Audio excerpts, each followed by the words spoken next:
Okay, good afternoon. So yesterday that schools of this Pahadi school. So important schools of Pahadi painting, that includes Guler and Basoli in Jammu. So important schools of Pahadi painting, Guler and Basoli in Jammu, then Kangra and Kulu Mandi.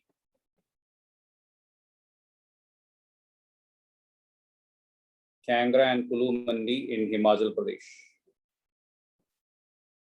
Kangra and Kulu Mandi in Himachal Pradesh.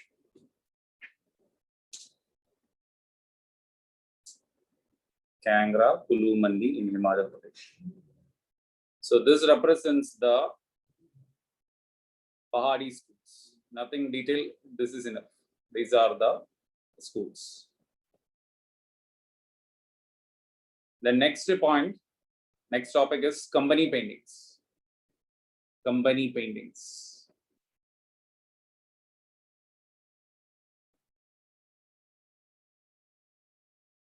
As the name suggests, the paintings patronized by the officers of English East India Company. Company paintings are the paintings patronized by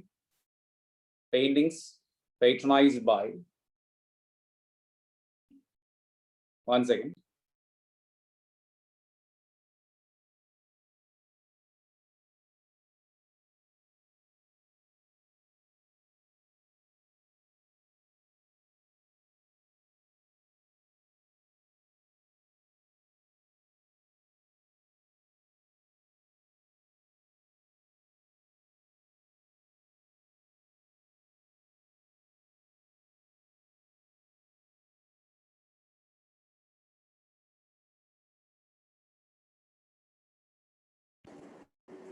So company paintings, it's a painting patronized by the officers of English East India Company. And its time period is from around 1770 to 1850. That is company paintings.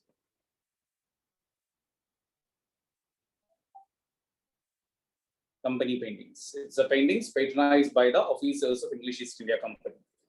The themes included Indian people,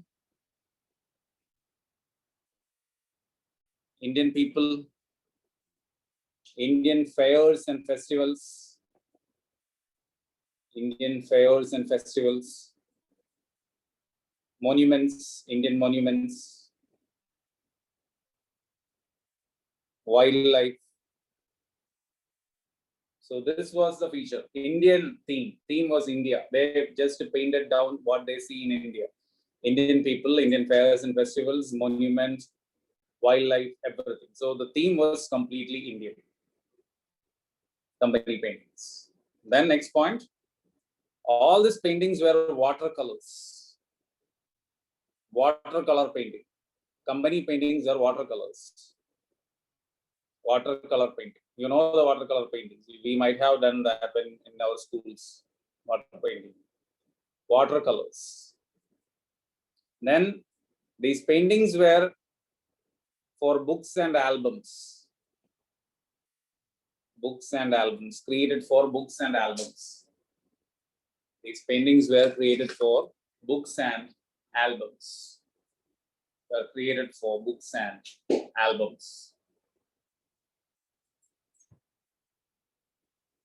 Books and albums.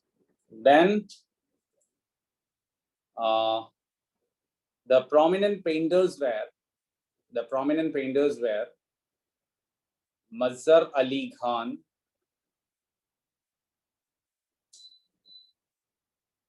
Ghulam Ali Khan, Mazhar Ali Khan, Ghulam Ali Khan, and Sevagram.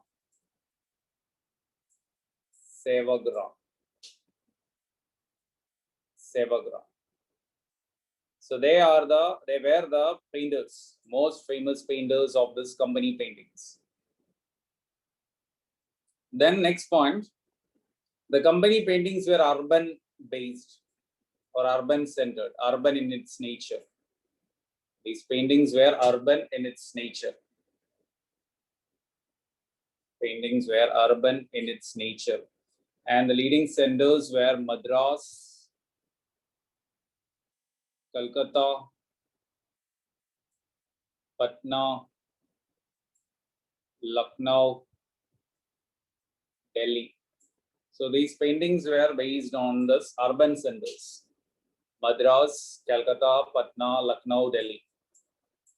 Madras, Calcutta, Patna, Lucknow, Delhi.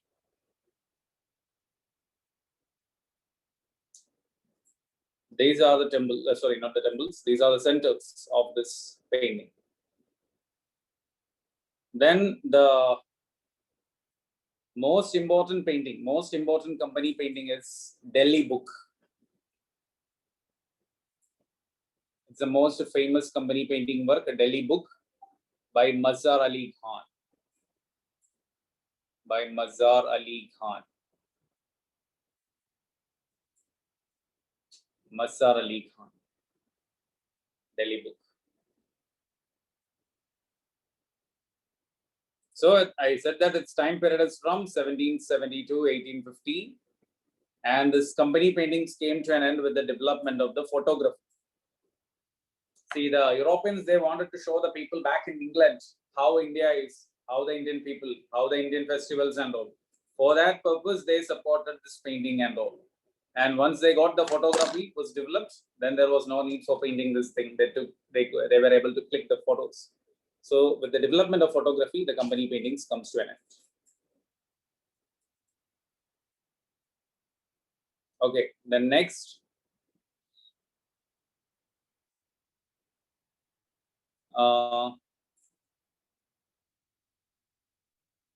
temple architecture. Next topic.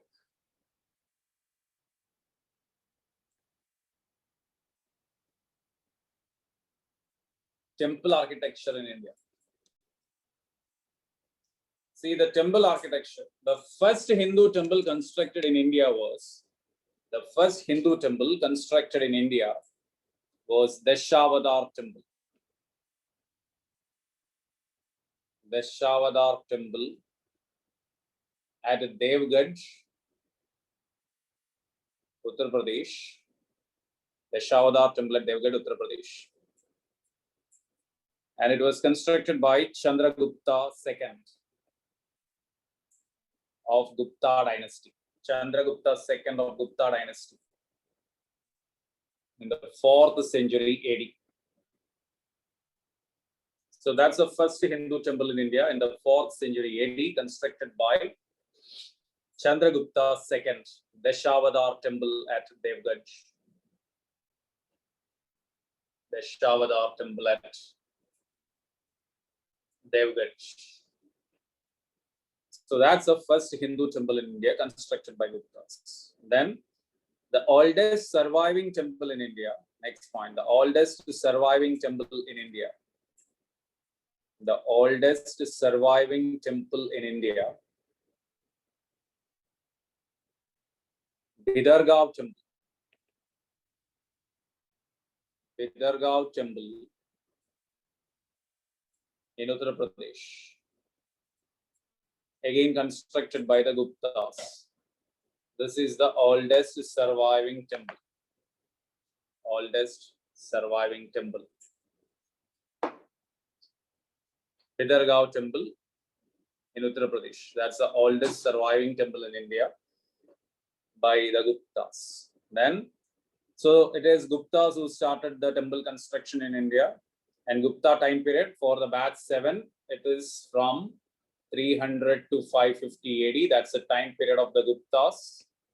AD 300 to 550 is the time period of Guptas. And they were the supporters of the Brahmanical religion. And that's why the revival of Brahmanical religion, which eventually crystallized into Hindu religion. The Gupta temples followed Panchayatana style of architecture. Gupta temples followed Panchayatana style of architecture. Panchayatana style of architecture.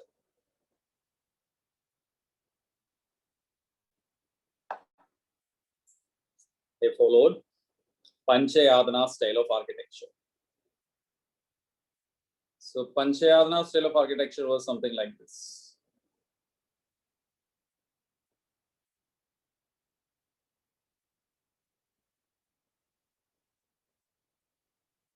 That is, there will be a chief deity and 4 subordinates. This is called a Panchayatana. Panchayatana is a style of temple architecture with a chief deity, that is chief god, and 4 subordinates. So a chief god and 4 sub-gods, that is called a Panchayatana style of architecture.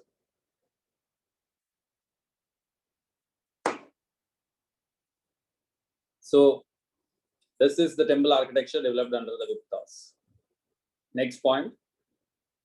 Guptas provided the base for the development of Guptas provided the base or foundation. Guptas provided the base for Guptas provided the base for Guptas. They provided the base for the development of North Indian temple architectural style, Nagara. North Indian temple architectural style, Nagara. So Nagara temple architecture belongs to North India, and it is from the Himalayas to the Vindhyas. So the region between Himalayas and the Vindhyas, the temple architectural style is called Nagara style. So Nagara style of temple architecture, that was developed under this Guptas. They provided the base for the architecture, provided the base for the Nagara style of temple architecture. They only provided the base, Nagara style of temple architecture. So let's see the features of Nagara style of architecture.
So this is the plan of the Nagara temples, general plan.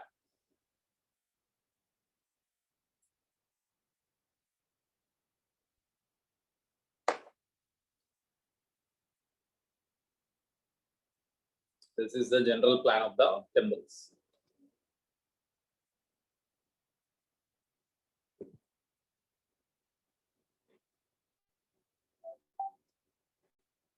So finished.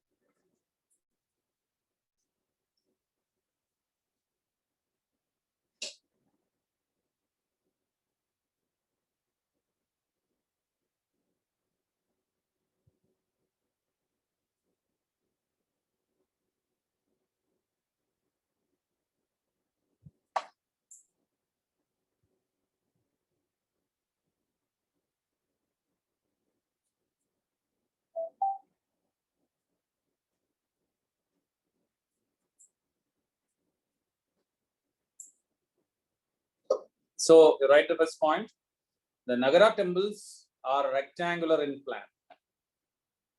Nagara temples are rectangular in plan. Rectangular in plan.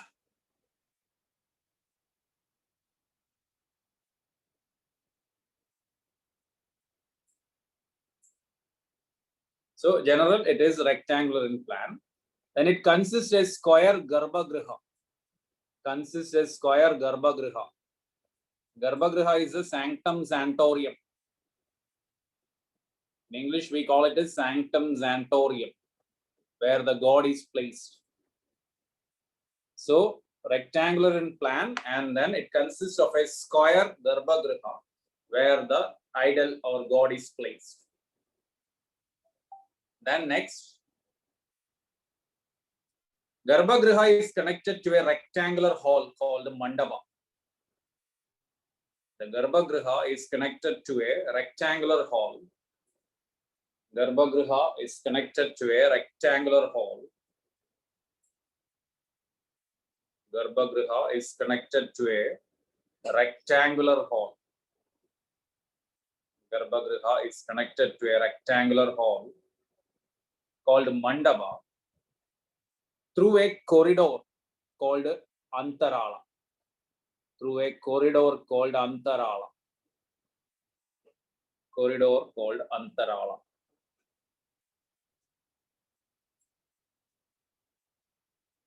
Corridor called Antarala. So Garbhagriha and Mandapa are connected, but in between that, there is a connecting link, a vestibule, which connects this two, that is called Antarala. Then the temple tower is constructed above Garbhagriha. The temple tower is constructed above Garbhagriha. The temple tower is constructed above the Garbhagriha, and it is convex in its shape. Convex in its shape. Convex in its shape, and it is called Shikhara. Shikhara. It is called Shikhara.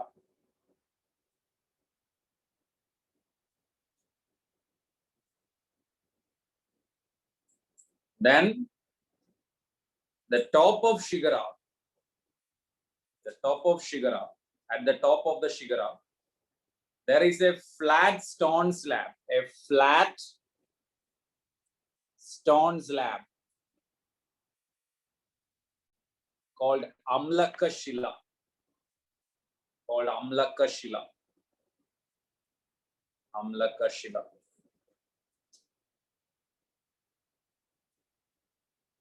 Amlaka Shila. And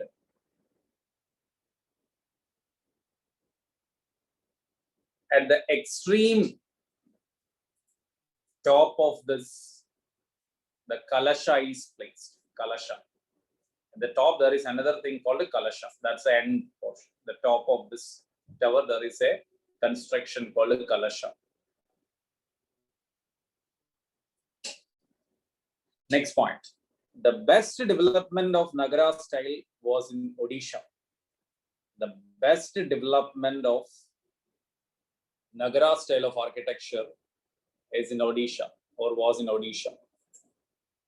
The best development in Odisha.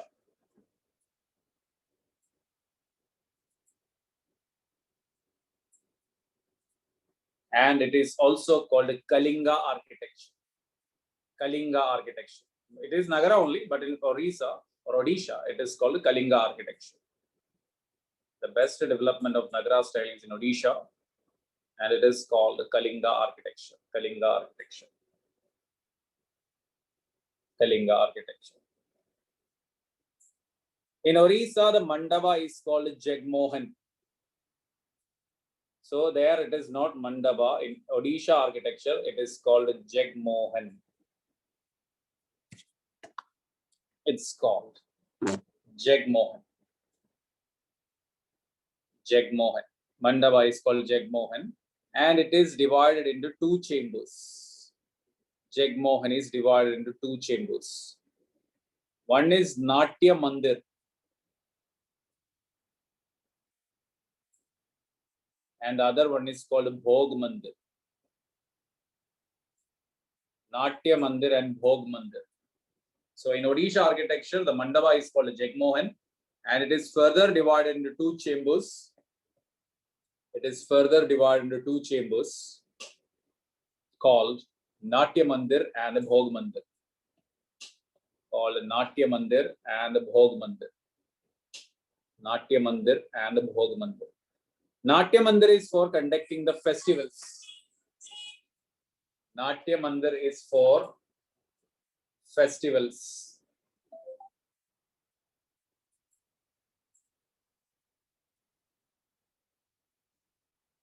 Natya Mandir is for conducting the festivals. And for Bhog Mandir is for offerings to the god. Offerings, where you give this offerings to the god, that is done in this Bhog Mandir. So Natya Mandir and Bhog Mandir.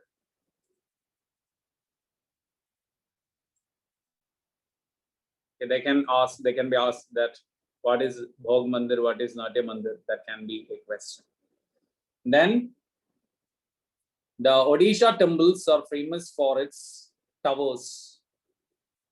The Orissa temples are famous for its towers. Orissa temples are famous for its towers.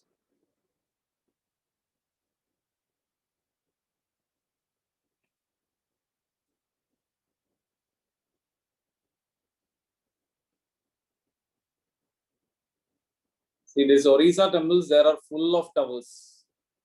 So many towers are there. You can see varieties of towers at every part of the temple. And the Orissa towers are called Dula. Odisha. Odisha only, not Orissa, Odisha. Now the name is changed, Odisha. So the thing is that in Odisha, the temple towers are called Dula, not Shigara. The temple's towers are called Dula.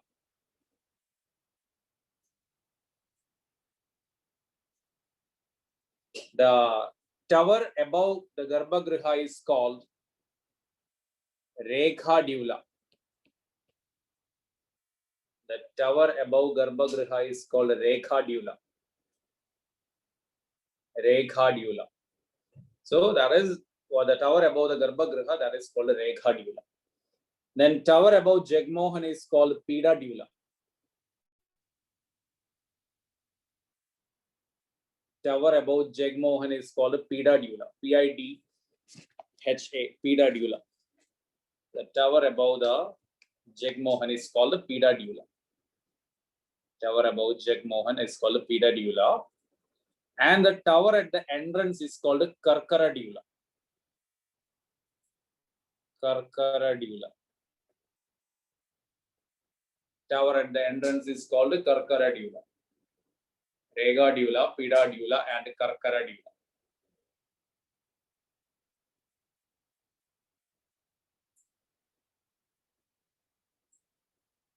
Rekha Dula, Pida Dula, and Karkara Dula. So this is the Nagara architecture in Odisha, which is also called Kalinga architecture. Then the Odisha temples were developed by Somavamshi and Ganga dynasties. Somavamshi and Ganga dynasties.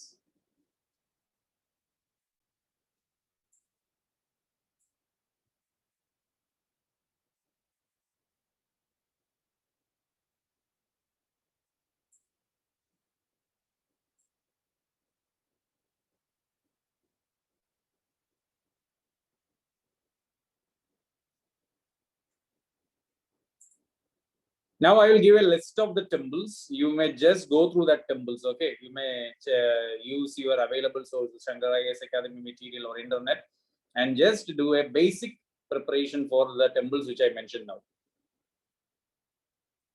These are the famous temples in Orissa. Lingaraj Temple,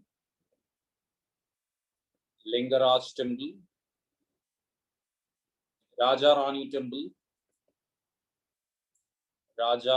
Temple, then Jagannath Temple at Puri,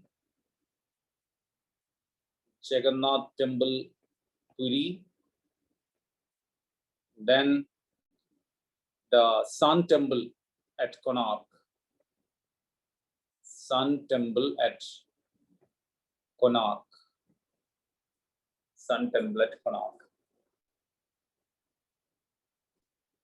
So you just go through who constructed the temples and what is the deity there and what's the specialty of the temple. Just a Wikipedia glance will help you. Okay. No need to go into the depth. The initial paragraph of Wikipedia will help you. Just go through this temple. What I feel is that they may ask the temple and the place, but these are the temples where there can be questions. It is impossible to study all the temples in India. How many temples in India? Countless, lakhs of temples. In Kanchipuram itself, there is more than 10,000 temples. So it's not that easy to study the temples in India, but there are certain temples. So these temples, you go through that. One more temple is there in Odisha, but I forget that name now. That is also important. I am not able to recollect that name. Yeah, this temple also you study. Mukteshwar Temple. Mukteshwar Temple. All are in this Bhubaneswar region. Bhubaneswar, Konark, Puri. So this 5 temples, you go through that. Then next, other famous examples of the Nagara temples is the Khajuraho temples. Khajuraho temples. Khajuraho temples is in Madhya Pradesh. Developed by Chandela Rajputs. Chandela Rajputs. Chandela Rajputs. And these temples are famous for the erotic carvings, erotic sculptures. Khajuraho temples are famous for the erotic sculptures. And you know, in these erotic sculptures, the males are called Midhun and the females are called Midhunas. So Midhun and Midhunas in Indian sculpture can be a question. Midhun and Midhunas. That erotic carvings are there or erotic sculptures are there in Khajuraho. That one, the men or the male in that is called Midhun and the females are called Midhunas. And in Khajuraho temples, you just go through 3 temples. First is Khandarya Mahadev Temple.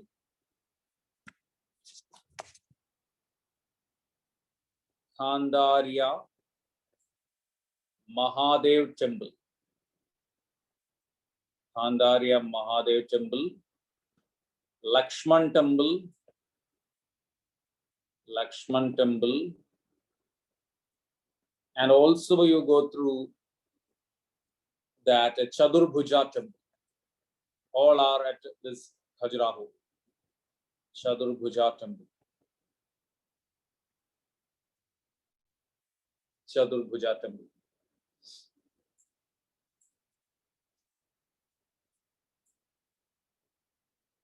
So that's regarding the Nagara architecture, main features. Now next, the South Indian temple architecture style. Next one, South Indian temple architectural style. This is the area where more questions are there. Compared with the Nagara style, more questions are from the Dravida style. So South Indian temple architectural style is called Dravida. Dravida style of architecture. And it is from River Krishna to Kanyakumari. So River Krishna to Kanyakumari, that is Dravida style of architecture. Krishna to Kanyakumari. Dravida style of architecture. Dravida style of architecture was developed by Pallavas. Developed by Pallavas of Kanji.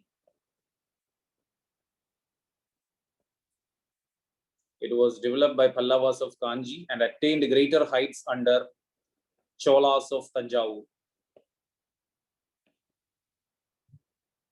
And it attained greater heights under Cholas of Tanjavur. Attained greater heights under the Cholas of Tanjavur. Under the Cholas of Tanjavur.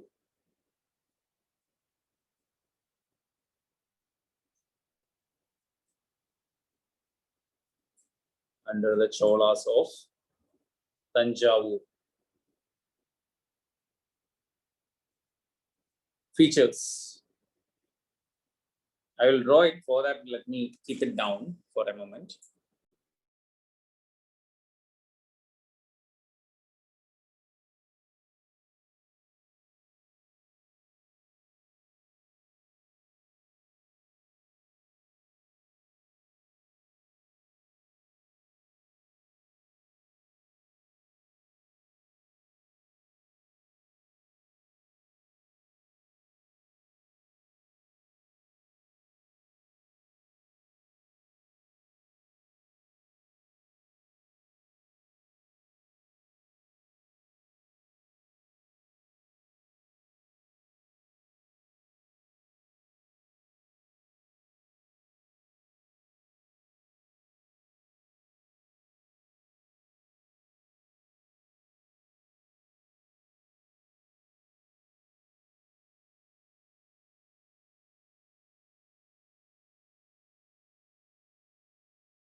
So this represents the features. I'll write it.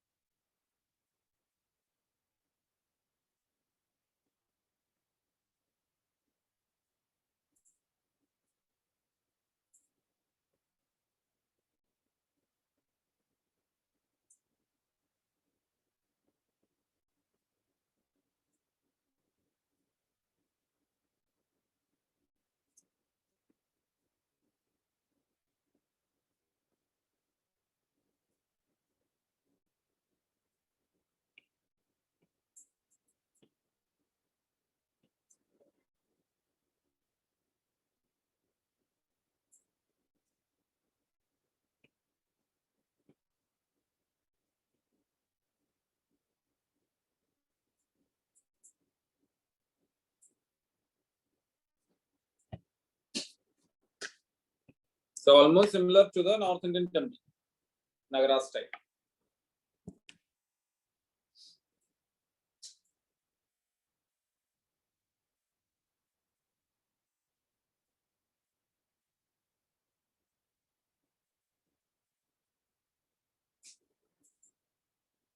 So features.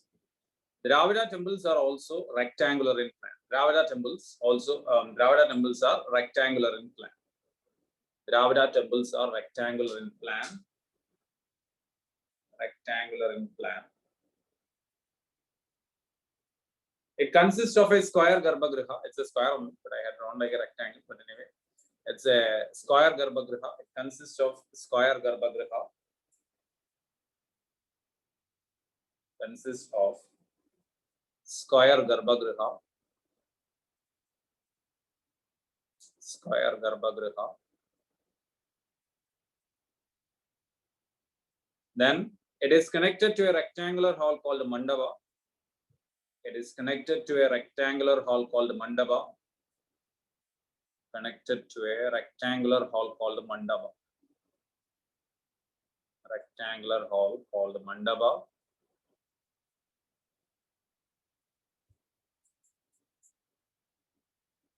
Through a corridor called Antarala. Through a corridor called Antarala. Through a corridor called Antarala. Through a corridor called Antarala. Corridor called Antarala. The temple tower is constructed above Garbhagriha. The temple tower is constructed above Garbhagriha, which is pyramidal in shape. That's a difference from North India. Here it is pyramidal in shape. The temple tower is constructed above the Garbhagriha and it is pyramidal in shape and called Vimana. Pyramidal in shape and it is called Vimana. And it's called Vimana. Vimana. Then next, at the top of the tower, there is a stone slab. At the top of the tower, there is a stone slab called a Shikhara. So South India also Shikhara is there, but here Shikhara is the stone slab at the top of the tower.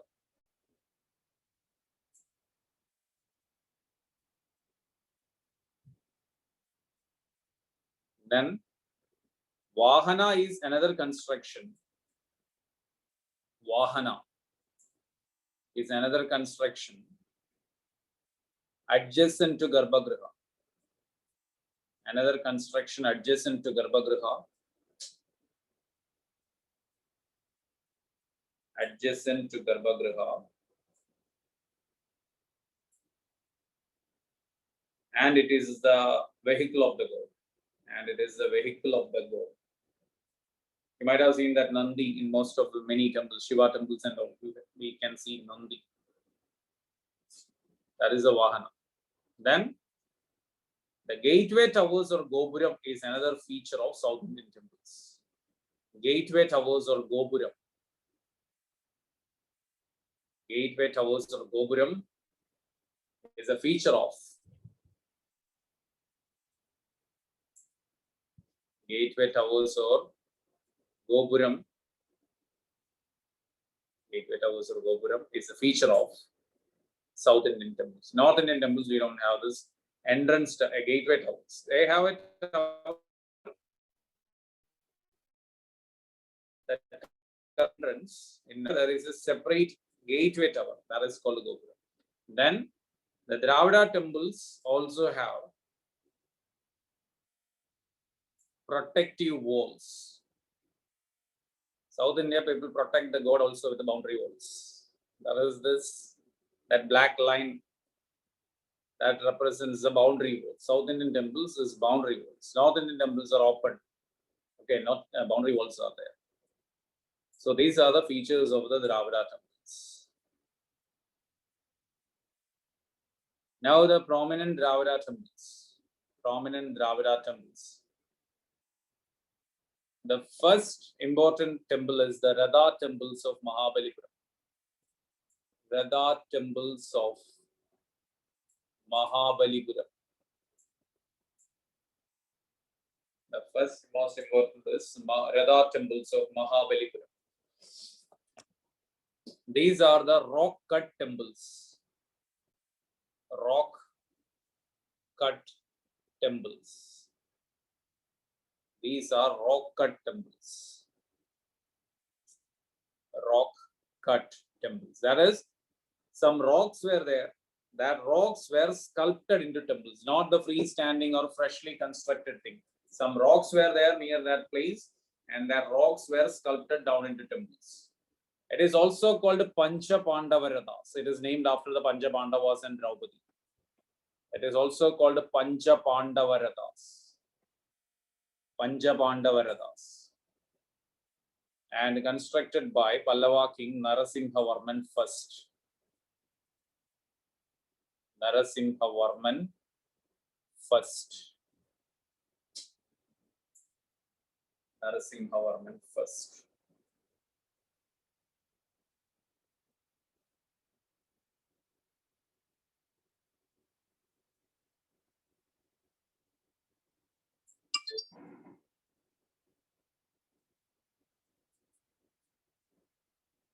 The next, Shore Temple Mahabalipuram. Shore Temple Mahabalipuram.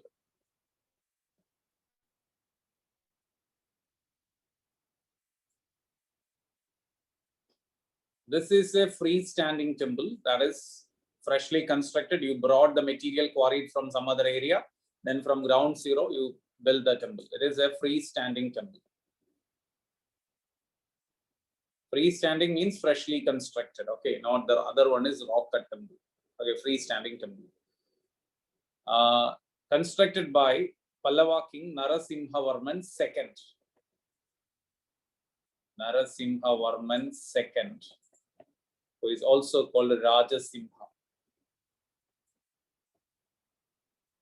Narasimhavarman II, who is also called Rajasimha.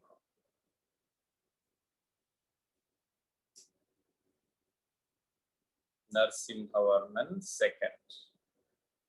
Yeah, freestanding means structural temples.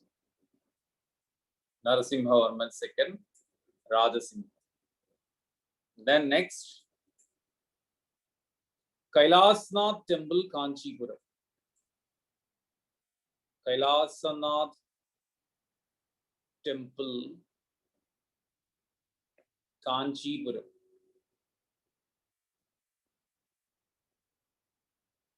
Kailasnath Temple, Kanchipuram. Again, Narasimhavarman II. That is also constructed by Narasimhavarman II. Kailasnath Temple, Kanchipuram. Narasimhavarman II.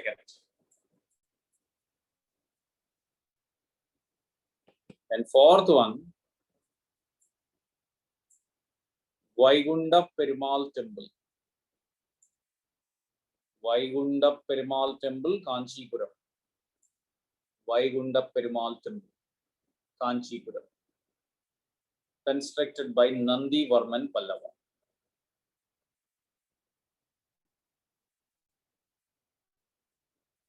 Nandi Varman Pallava.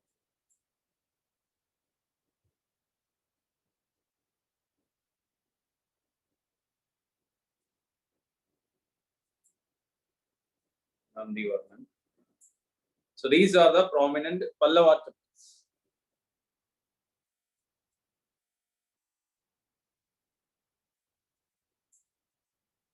Then next, Chola temples. Under this Dravida style, Chola temples. First major Chola temple was Vijayalaya Choleshwar Temple. Vijayalaya Choleshwar Temple at Narthamalai. Vijayalaya Choleshwar Temple at Narthamalai. Constructed by Vijayalaya Chola. Vijayalaya Choleshwar Temple, Narthamalai. Constructed by Vijayalaya Chola. He was the founder of the Chola dynasty. Vijayalaya Chola. We will study that in South India. Okay. Vijayalaya Choleshwar Temple at Narthamalai. Then the next famous one is Koranganada Temple. Koranganada Temple at Srinivasanallur. Koranganada Temple at Srinivasanallur. Koranganada Temple at Srinivasanallur. Constructed by Parandaga Chola. Parandaga Chola. Parandaga Chola.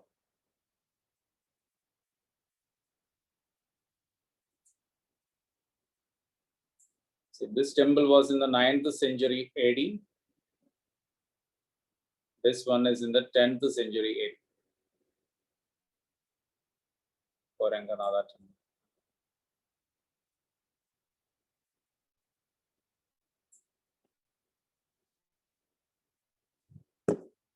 And that Odisha temples I had given the names. That is also in the chronological sequence.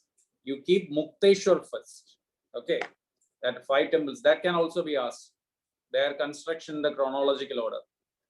See, it was first is Mukteshwar, then Lingaraj, then Rajarani, then this Puri Jagannath, and the last one, the Sun Temple Konark. That is also in the chronological order I mentioned. You keep that Mukteshwar first. Mukteshwar, Lingaraj, Rajarani, Puri Jagannath, and Sun Temple at Konark. You go through the temples, 5 temples. You may get some question from that. Then this Koranganada temple is famous for the sculpture of a mythical animal. famous for the sculpture of a mythical animal, Yari. That temple has a construction of a sculpture of a mythical animal. That animal is not original, but a mythical animal is created. Okay, that animal is called Yari, and this temple is famous for that sculpture. Then next, the greatest Raja, we can write its famous name, Brihadishwar Temple. Brihadishwara Temple. Brihadishwara Temple. Or Rajarajeshwara Temple. Rajarajeshwara Temple. Brihadishwara or Rajarajeshwara Temple, Tanjavur.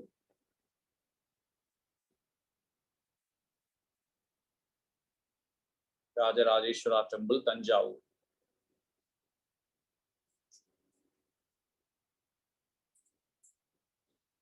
Constructed by Rajaraja Chola first. Rajaraja Chola first in 1010 AD. In AD 1010, this temple was constructed by Rajaraja Chola. This temple has the highest temple tower in India, 216 feet.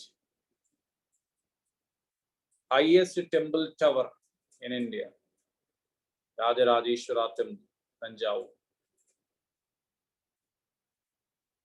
Highest temple tower in India. Rajarajeshwara Temple at Tanjavur.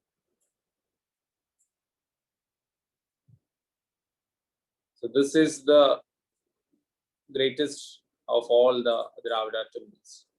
Brihadishwara Temple at Tanjavur. Let me see, I have a photo, I will show if it is there.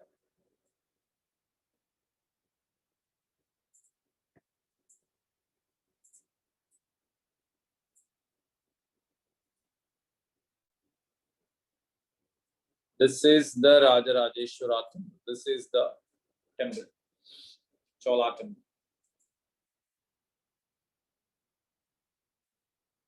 The greatest temple. The next, yeah, it is in UNESCO list. So many are there. Today, the temples which I mentioned, Sun Temple, Konark is in UNESCO. Khajuraho temples are collectively in UNESCO. Mahabalipuram temples are in UNESCO. The Chola temples are in UNESCO. Okay, not singly, not a single temple. Chola temples are in UNESCO. Mahabalipuram temples are in UNESCO. Sun Temple is in UNESCO. Khajuraho temples are in UNESCO. Next.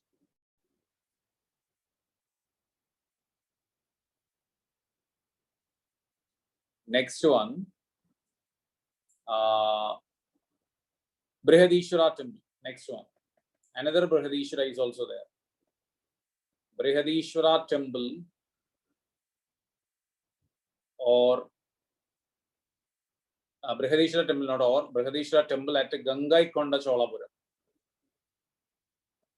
At Gangaikonda Cholapuram.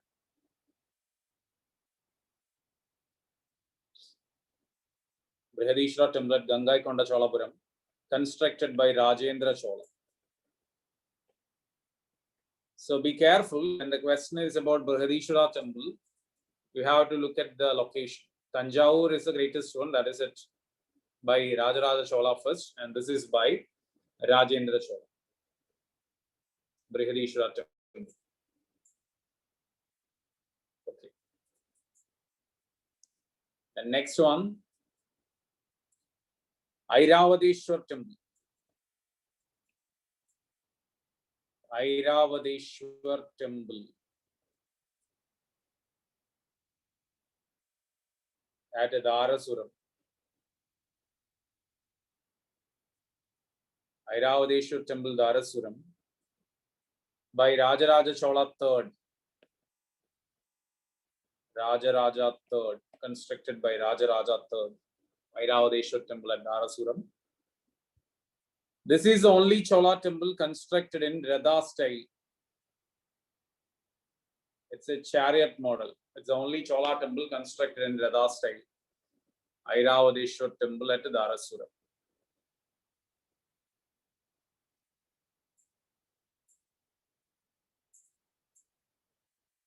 Okay, there is a correction. This is Rajaraja Chola second, not Rajaraja third. Rajaraja second. Rajaraja second. Airavadeshwar temple. Rajaraja second, not third. Airavadeshwar temple, Dharasuram. Rajaraja Chola second. Radha temple. So these are the prominent Chola temples. Then next, the northernmost Dravida style of temple, the northernmost, that is in the geographical location. The northernmost Dravida temple is Kailasnath temple at Ellora. Kailasnath temple at Ellora. Constructed by Krishna first Rashtrakuta. Krishna first of Rashtrakuta dynasty. Krishna first of Rashtrakuta dynasty. Krishna first of Rashtrakuta dynasty. Krishna first of Rashtrakuta dynasty. This is a rock cut temple, and this is also in UNESCO. Ellora is famous for this thing. This is a rock cut temple. Kailasnath temple at Ellora. So be careful, Kailasnath temple Ellora, Kailasnath temple Kanchipuram. Two temples are there. When the question is asked, check the location and then go for the ruler. Kailasnath temple Ellora, if I have the photos, I will show you right now.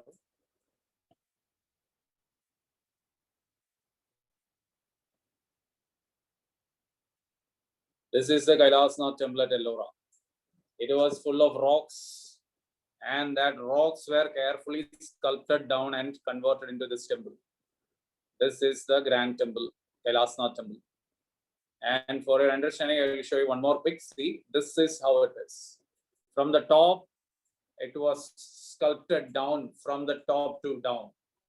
Yeah, it is also in UNESCO. It is also UNESCO site. Ellora. Then 1 second.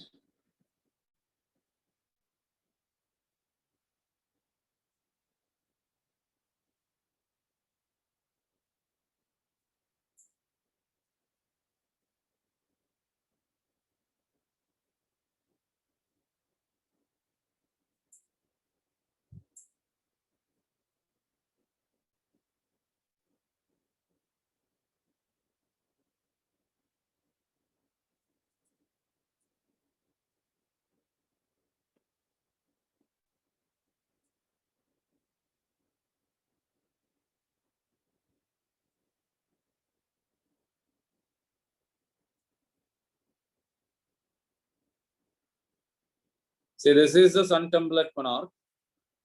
Sun Temple at Konark. It was almost destroyed. Only this much is remaining there. Okay, it was destroyed in the attacks.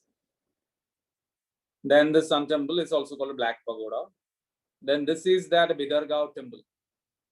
Bidhargaon Temple, which is now reconstructed a little bit and renovated. Oldest surviving temple, Bidhargaon Temple. This is the Raja Rani Temple. Raja Rani Temple in Odisha. Raja Rani, you can see that towers. One tower here at the gateway, then another one, and the other one. 3 towers, you can see that. That is the Odisha architecture. This is Raja Rani Temple.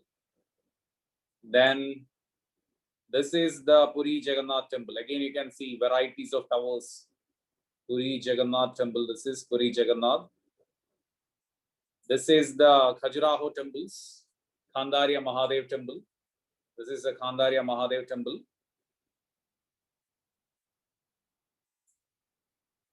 This is the Panchavandava Radhas, the Radha temples of Mahabalipuram, sculpted from the rocks. Radha temples of Mahabalipuram. Then this is the Shore Temple Mahabalipuram, Shore Temple of Mahabalipuram. Shore Temple. And this is the Airavadeshwar temple. You can see that it is in a chariot form. You can see that wheels and all. Airavadeshwar temple, Dharasura. Then next, after the Cholas, the Dravida architecture declined. The Dravida architecture declined after the Cholas. The Dravida architecture declined after Cholas, and it was later revived by Vijayanagar. And it was later revived by Vijayanagar. It was later revived by, one second, I will draw it once.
So, like the Dravida architecture, so there was a decline of the temples after the Cholas, and later it was revived by Vijayanagar.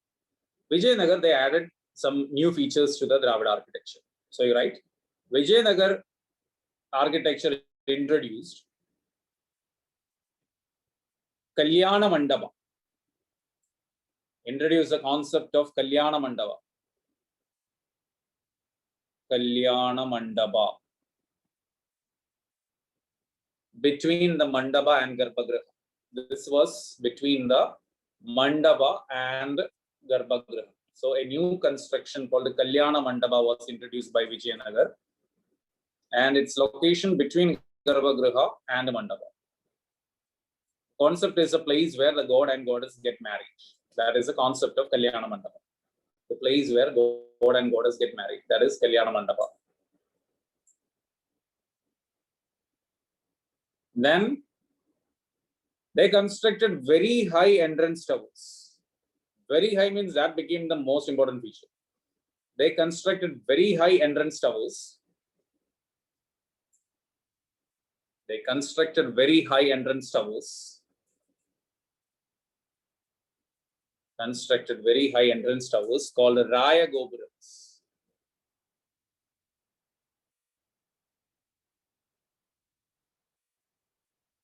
Raya Gopurams.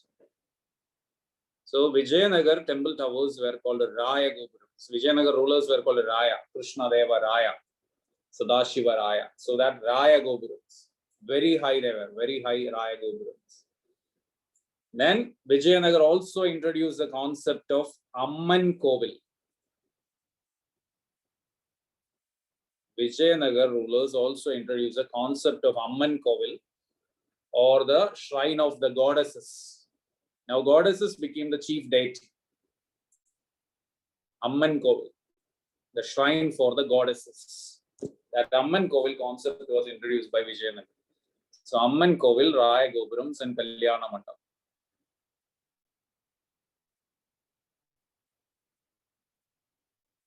And the famous Raya Gopurams, you can write some examples for the Raya Gopurams. The famous Raya Gopurams constructed by Vijayanagar at Sri Ranganatha temple. Sorry, not Sri Ranganatha temple, Sri Rangam temple. Sri Rangam temple. At Sri Rangam temple, and at the Jalakandeshwar temple. Jalakandeshwar temple. Srirangam and the Jalakandeshwar temple. Srirangam temple, Tiruchirappalli, and this Jalakandeshwar temple at Vellur. Jalakandeshwar temple, Vellur. The other one in Tiruchirappalli district, Srirangam temple, Tiruchirappalli. And other famous Vijayanagar temples, these temples were already there. They added the Raya Gopuram. The famous Vijayanagar temples, Hazara Rama temple, Balakrishna temple,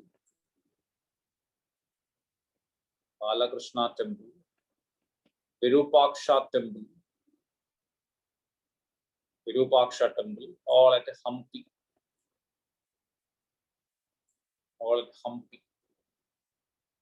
These are the most famous temples. Hazara Rama was constructed by Krishna Devaraya. Hazara Rama temple was constructed by Krishna Devaraya, the most famous one. I'll show you that Sri Ranganatha temple gateway that you might have seen, most of you. And then you will understand the majesty of the Vijayanagar Raya Gopurams. See, from a very long view, you can see this tower. This is the tower of the Srirangam temple. From low distance, you can see that. So that's the beauty of that temple. This is the Raya Gopurams constructed by the Vijayanagar rulers. It's very beautiful.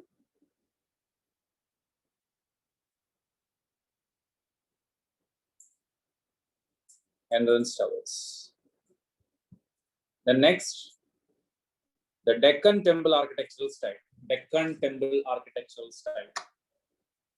The temple architectural style of Deccan. Vesara style of architecture. Vesara. Between the Vindhya mountains and the Krishna river. So that completes the three geographical Nagara, Vesara, Dravida. Vesara is a Deccan architectural style. It's a hybrid style with the features of both Nagara and Dravida. It is located in the center, adopted the features of both Nagara and Dravida. Vesara style of temples. Developed by Chalukyas of Badami. Chalukyas of Badami.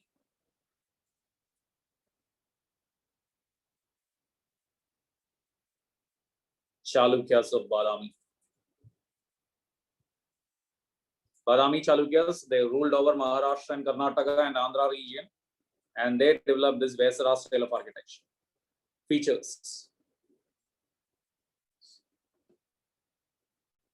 Smaller in size when compared with Nagara and Dravida. These temples are smaller in size when compared with the Nagara and Dravida. Smaller in size.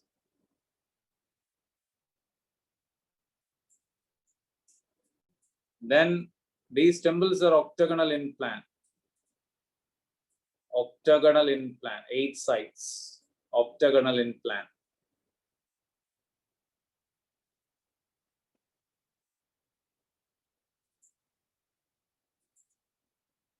The Garbhagriha is semicircular. Garbhagriha is semicircular in shape.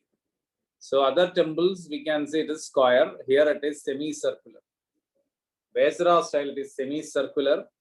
And this is an influence of Buddhist Chaityas. Influence of Buddhist Chaityas. Influence of Buddhist Chaitya. Chaitya means the Buddhist place of worship. We will see that architecture also. So this is an influence from that Buddhist Chaityas. Then constructed using soft stones. These temples, not hard stones, soft stones like chlorite and soap stone.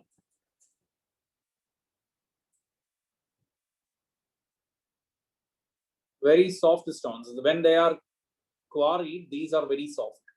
You can make any carvings or sculptural work in that temples. You might have wondered that how these people were able to make this carvings and the sculptures in the temples. That's the reason is the skill plus the property of the stone. You cannot make such sculptures in laterite rocks. You cut the laterite, it will be powdered.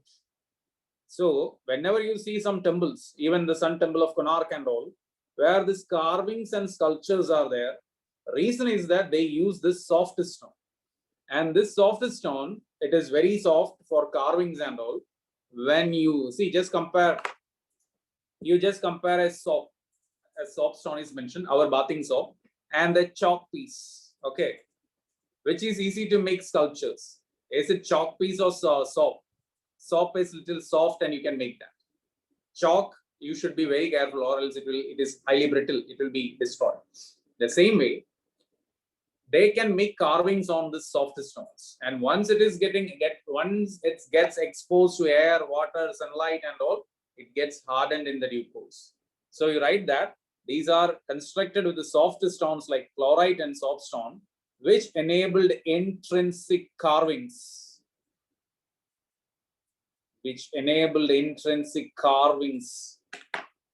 in the temples, which enabled the intrinsic carvings in these temples. Examples for such temples are Papanada Temple and Virupaksha Temple at Pattadakkal. Karnataka, it is called Pattadakallu. Okay, in Karnataka pronunciation it is Pattadakallu, but in the English books and all it is written like this, Pattadakkal. Originally it is pronounced as Pattadakallu. Pavanada and Virupaksha Temple at Pattadakallu, and Lord Khan Temple at Aihole. Lord Khan Temple at Aihole.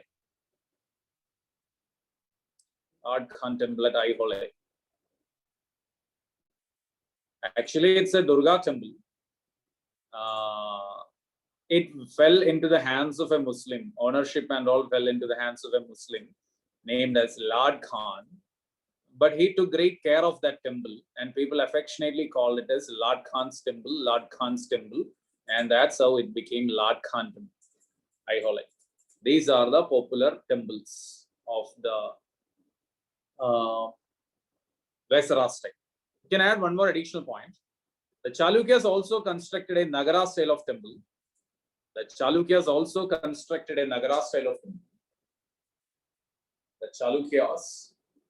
they also constructed a Nagara style of temple.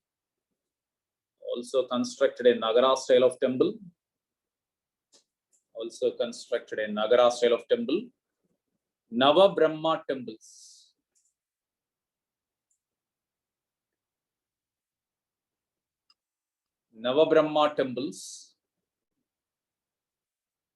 At Alampur, Telangana.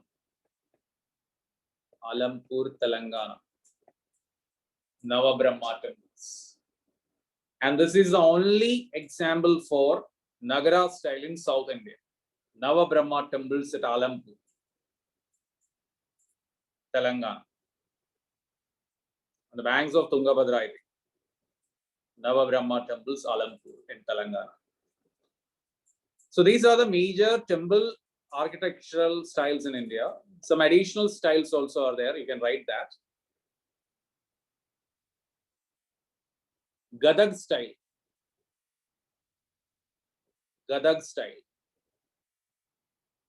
That is in Karnataka, North Karnataka, also called Karnada Dravida style. Karnada Dravida style. Karnada Dravida style. Here you can see star-shaped temples. Star-shaped temples. Temples in the shape of a star. Star-shaped temples. Star-shaped temples. Star-shaped temples. Gadag. Star-shaped temples.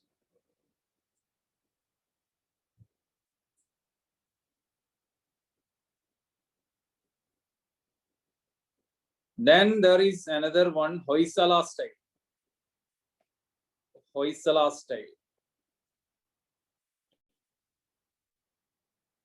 Hoysala style, it's in South Karnataka by Hoysala dynasty. By Hoysala dynasty. Gadag style is by Kalyani Chalukyas. Kalyani Chalukyas. Gadag style by Kalyani Chalukyas. Hoysala style by Hoysala dynasty.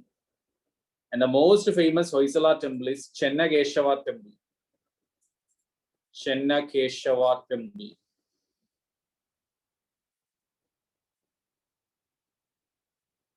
Chennakeshava temple at Belur. Chennakeshava temple at Belur is the most famous Hoysala temple. Hoysala style. Gadag style. Then next, Lethi style. Lethi. With state, just state is enough. Lethi style.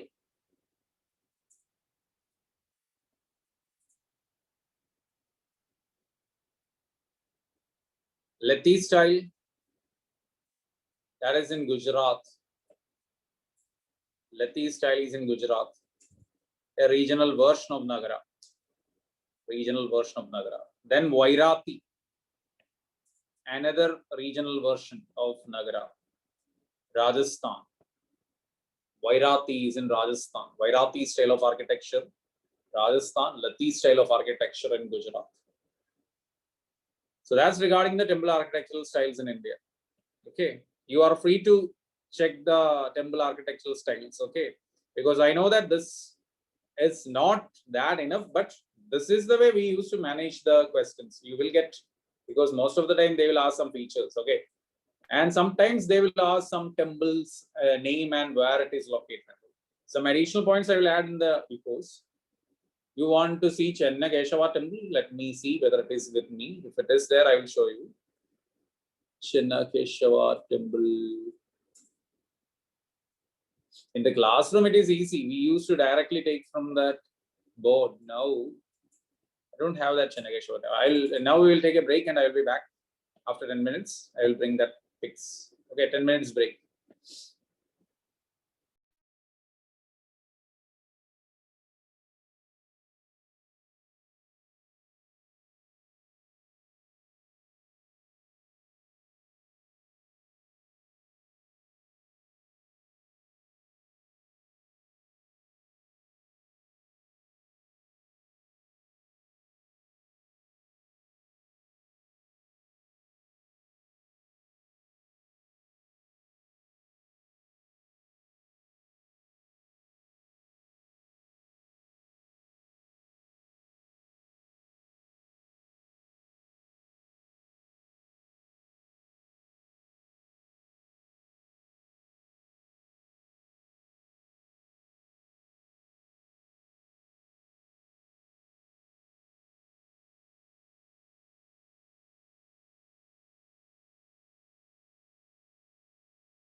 Okay, welcome back.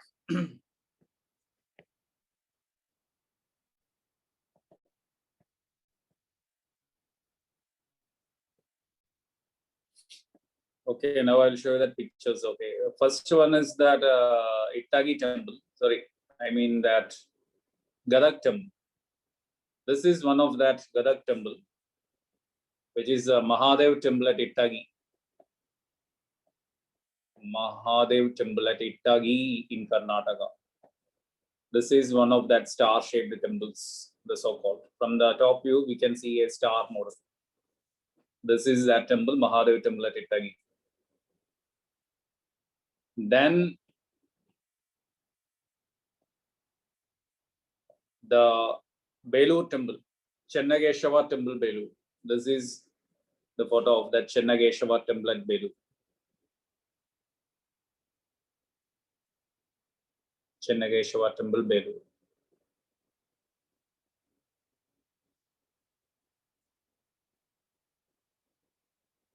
Okay, that's all for the temple architecture for the time being. Now we will shift to another topic.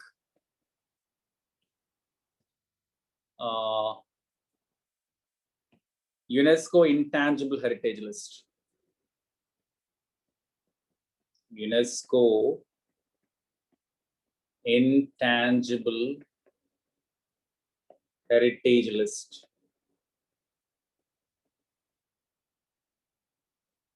UNESCO Intangible Heritage List. UNESCO Intangible Heritage. UNESCO Intangible Heritage List. See, many things we already discussed in the class. So I'll write the names which we already mentioned. That is Kodiyatam. Yesterday we mentioned that. Then Mudiyate we mentioned. Mudiyate. Then we discussed about that Chow dance. That will be explained for batch 7 later, Chow dance.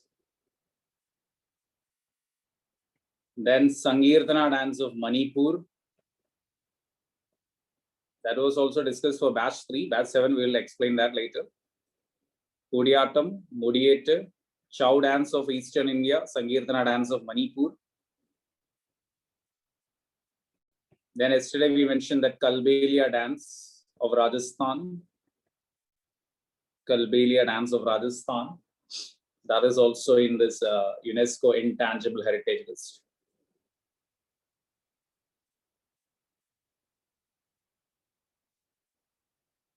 Now other things which we are not mentioned now. Now let's see the other one. Sixth one, Ram Leela. Ram Leela, it's a celebration associated with the Navaratri festival. Navaratri festival, especially in North India. South India, it is that Dasara.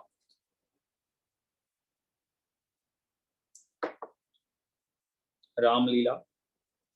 And this Ram Leela is based on what? Ram Leela is based on Rama's story. I know which story of Rama. That is crucial. Otherwise, I will not have asked that. Not Vanavasa. This is the story of Rama. But this is based on which book?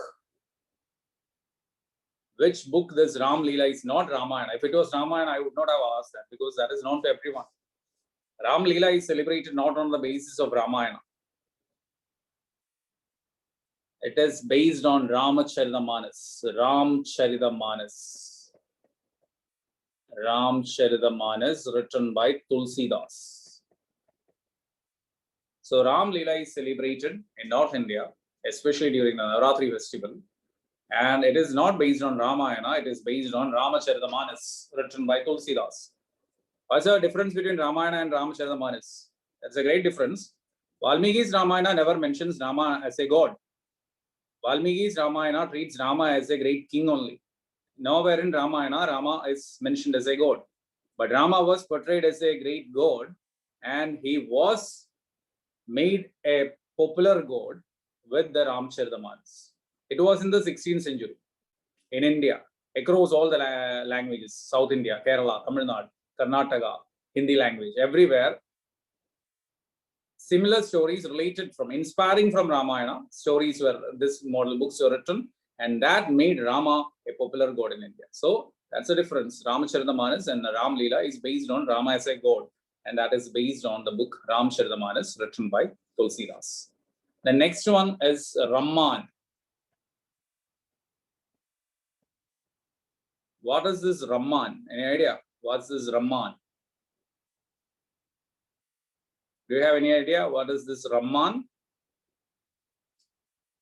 Ramman, it's a ritual celebrated in Salur Durga village. It's a celebration or a ritual in the Salur Durga village, Chamoli district of Uttarakhand. Chamoli district of Uttarakhand.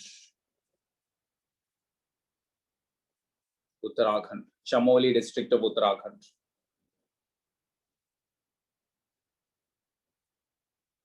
It is celebrated only in that village, but for centuries people are celebrating that.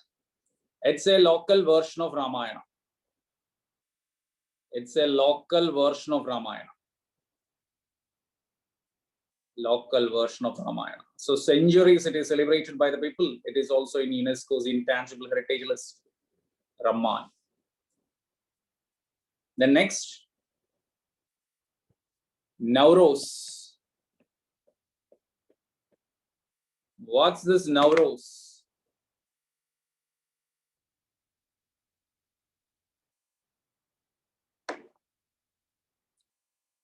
Yeah, answer is correct from Sri Lakshmi. That is okay. Mageshwar, your answer is also correct.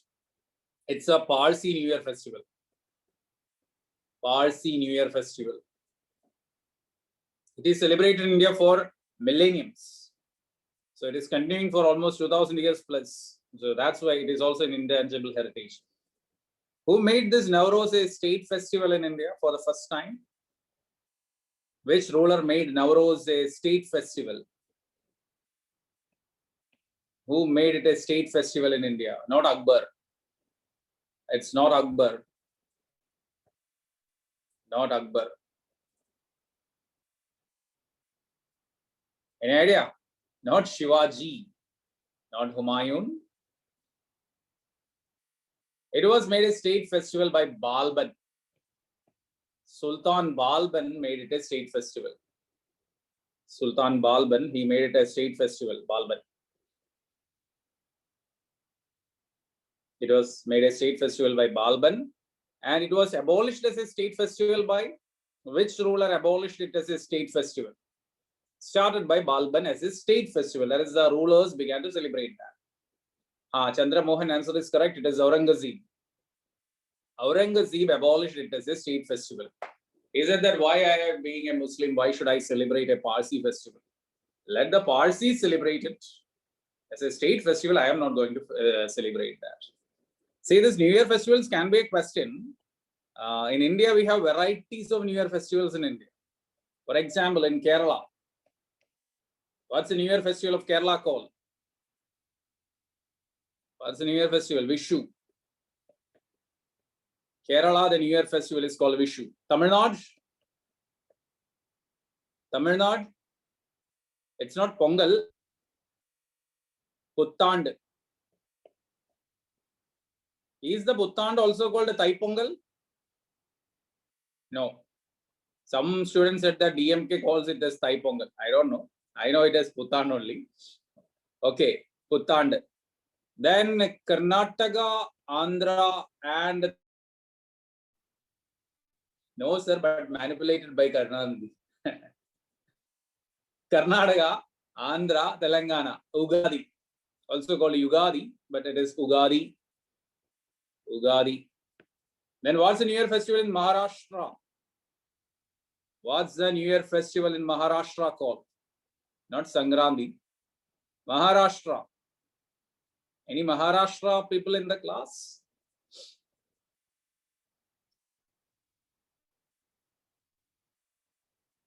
What's the Maharashtra New Year festival? Gudi Padwa. Gudi Padwa. That is what the Maharashtra New Year festival is called. Gudi Padwa. Gudi Padwa. Then Gujarati New Year festival. What's the Gujarati New Year festival called? Gujarati New Year festival.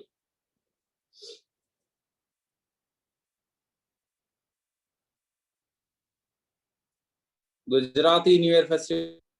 Any Gujarati in the class? Very rarely we used to see people from Gujarat preparing for UPSC. Even my studies in Delhi and my teaching for last 11 years, I had seen only one from Gujarat prepared in Shankar Academy, Chennai. Yeah, answer is correct. Bestuwara. Bestuwara. Who answered that? What's the name? Radha Krishnan. Okay, answer is correct. Bestuwara. Bestuwara Gujarati New Year. Assamese New Year festival is called? Assamese New Year. Assamese New Year is called Bihu. Yeah, Satya, answer is correct. Bihu. Then what's the New Year festival of West Bengal? West Bengal New Year festival. What's the New Year festival of West Bengal called? Normally Bengali people are there in the class. Yeah, Nilar Jodi Paul, your answer is correct. That is Poila Baishagi. Poila Baishag. He made it in the Bangla language itself. Poila Baishag. But you can write it as Poila Baishagi also. Poila Baishagi. So it is originally called Poila Baishag. That is better because we should know the local tradition. Okay. In the books, it is mentioned as Poila Baishagi. It's the Bangla term, Poila Baishag, West Bengal.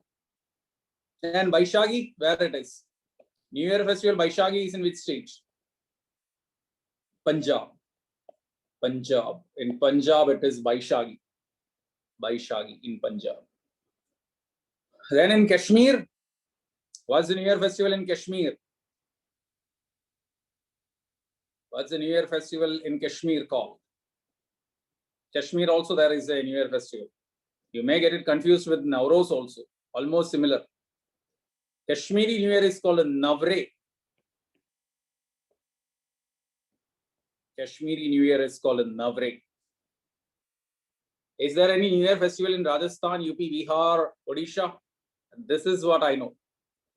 If you know any separate New Year festivals in Madhya Pradesh or in the Gangetic Plains, if anyone is there from that area, if you have any addition to this New Year festivals, you can add that. There is one more is also there that you can add, Lozar. Lozar is a New Year festival of the Buddhists. And it is celebrated in Ladakh, Sikkim, Uttarakhand and all where this Buddhists are there. Losar festival. It's a New Year festival of the Buddhists. Losar.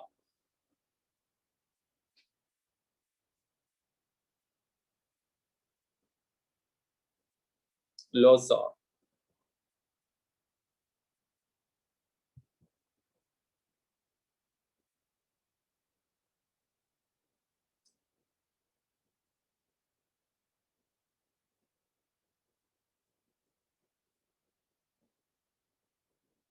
Okay, so we were at Nowruz. Okay, now coming back to that UNESCO heritage. What's the number? 7, 8. Okay, 9th one. Buddhist chanting of Ladakh. Buddhist chanting of Ladakh. That is the chanting of Buddhist mantras. Is it number 10? Let me see, search. 1, 2, 3, 4, 5. Then 6 is Ramlila, 7 is Ramman, 8 is Nowruz. So this is the 9th one. 9th one, Buddhist chanting in Ladakh. 9th one, Buddhist chanting in Ladakh. So this is the Buddhist mantras being chanted for centuries. That is Buddhist chanting of Ladakh. That is also intangible heritage. 10th one, the chanting of Vedic mantras. chanting of Vedic mantras. The chanting of Vedic mantras. Chanting of Vedic mantras. That is the Rig Veda onwards, 3,500 years old. That Vedic mantras is a part of the memory. Okay, we studied in that class that it was the teaching or education in that period was of oral tradition, memorizing, repetition, memorizing. That tradition of Vedic mantras is being continued even to this date. That is also in this. Then 11th one, brass and bronze utensil making. Brass and bronze utensil making by Tateras community. Tateras community. It's a tribe, Tateras community, at a place, Jandiala Guru, in Amritsar, Punjab.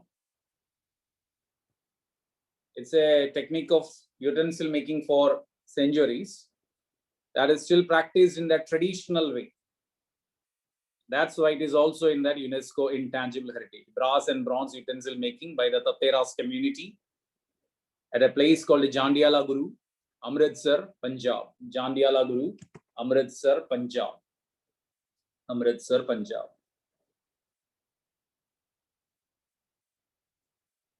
And then 12th one is yoga. Yoga is another one, 12th one from India. And the 13th is Kumbh Mela. Kumbh Mela. Kumbh Mela. 10th one, 1 second, what was the 10th one? Chanting of Vedic mantras. That's the 10th one. Vedic mantra chanting. I will show you that pic or video. I will show you. Let me finish this last one. That is the Kumbh Mela. Kumbh Mela, you know what it is. Kumbh Mela is the largest religious congregation of Hindu religion. Okay, it's the largest religious congregation of Hindus. Largest religious congregation of Hindus. And Kumbh Mela is held at 4 locations. Kumbh Mela is held at 4 locations.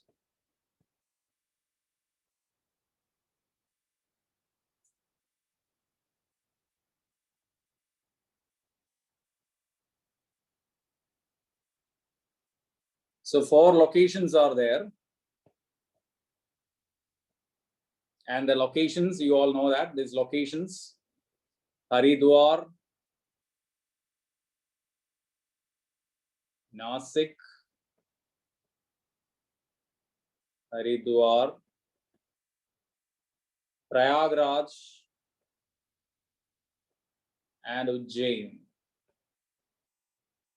These are the places where it is held.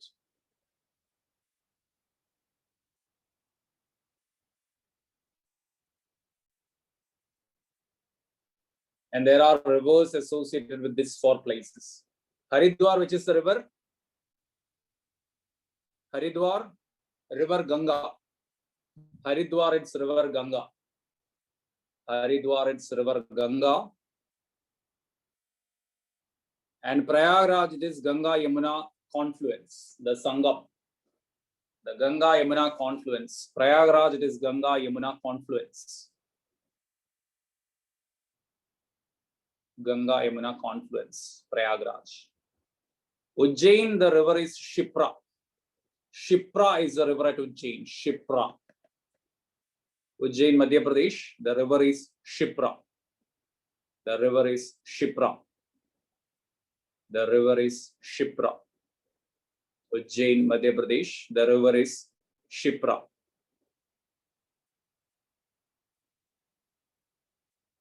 The river is Shipra. At Ujjain, Madhya Pradesh, river is Shipra. And Nasik, Maharashtra, which is the river? Nasik, Maharashtra, which is the river? Nasik, Maharashtra, Godavari. Godavari is the river. Godavari. Then you know that this Kumbh Mela is held once in 12 years. Okay, Kumbh Mela is held once in 12 years. Held once in 12 years. In one location. Okay, it's not like that. First year at Haridwar, then 12th year at Prayagraj, then 12th year at Ujjain, not like that. At one place it comes in 12 year. Okay, that's it. So Kumbh Mela is held at 4 places. Kumbh Mela is held at all the 4 places once in 12 year. That is Kumbh Mela. Then there is Ardha Kumbh Mela. Ardha Kumbh Mela.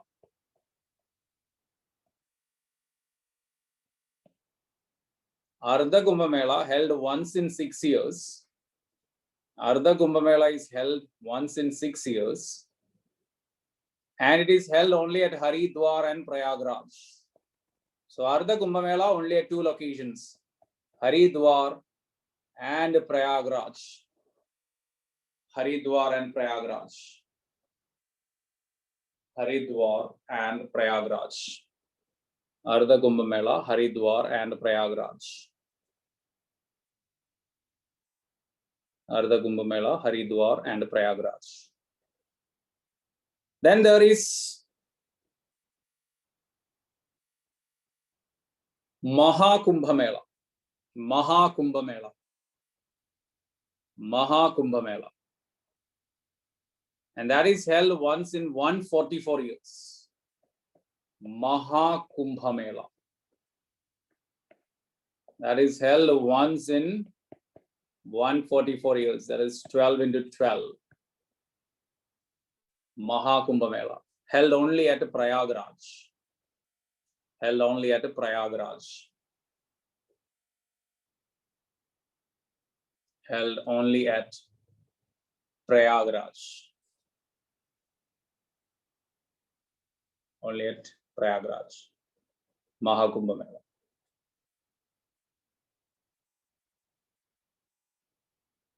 Then this date of Kumbh Mela is based on which calendar?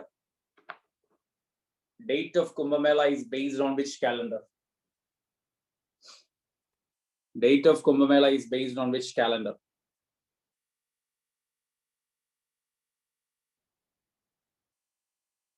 Not Shagaira. Not Shagaira. Not Shagaira.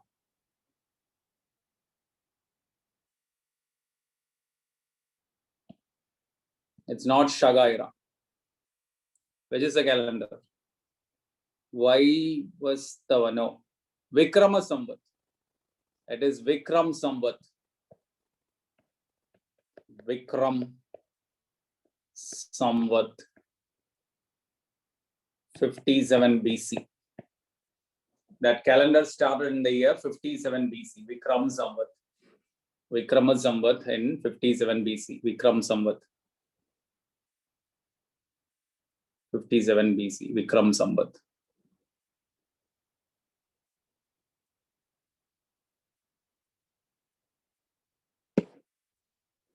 Now I will show you that Vedic chanting video.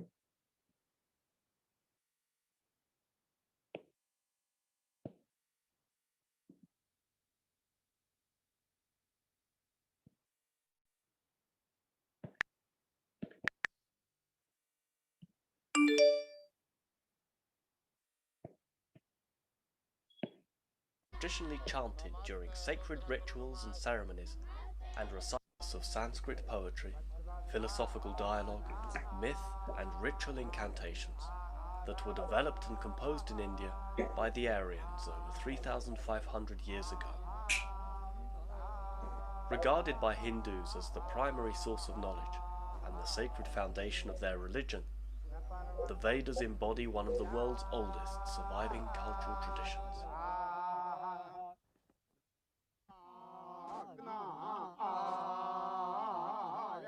Veda is derived from the Sanskrit word vid, meaning knowledge. The Vedic heritage embraces a multitude of texts and interpretations that are collected in 4 Vedas, commonly referred to as books of knowledge, even though they have been transmitted orally. Veda is an anthology of sacred hymns. The